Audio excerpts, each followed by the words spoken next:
Sir இல்லை sir, நீங்கள் சொன்ன மாதிரி ஏன்னா ஒரு சாதாரணமாக ஒரு சாமி பேரை வைக்கிறாங்க படத்துக்கு, அந்த பேருக்கும் அந்த பட விஷயம் இந்த இதுக்கும் சம்மந்தம் உண்டா சார்?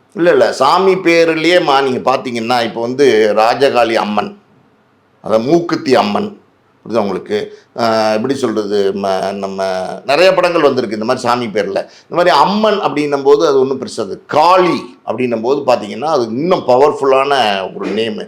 அந்த மாதிரியான பேர்கள் வைக்கும்போது அந்த பவர்ஃபுல்லான நேம் அதுதான் ரொம்ப முக்கியம். நீங்கள் இந்த விபத்து நடந்த படப்பிடிப்பில் நடந்த படத்தோடைய பேர்கள்லாம் பாருங்களேன். ஒரு படத்தினுடைய பேர் வந்து பத்ரகாளி, இன்னொரு படத்தினுடைய பேர் வந்து காளி, இன்னொரு படத்தினுடைய பேர் வந்து நரசிம்மா. இதெல்லாம் வந்து எப்படின்னா ரொம்ப பவர்ஃபுல்லான சாமின்னு சொல்லுவாங்க, அதாவது உக்கிரமான கடவுள்னு சொல்லுவாங்க. இப்போ வந்து காந்தாரா கூட பார்த்தீங்கன்னா அந்த கன்னடத்தில் அந்த ஏரியாவில் துளு மக்கள் கும்பிடக்கூடிய ஒரு கடவுள், இந்த காட்டு பகுதியில் இருக்கிற ஒரு கடவுள். அந்த கடவுள் வந்து ஒரு உக்கிரமான கடவுள்னு தான் சொல்கிறாங்க.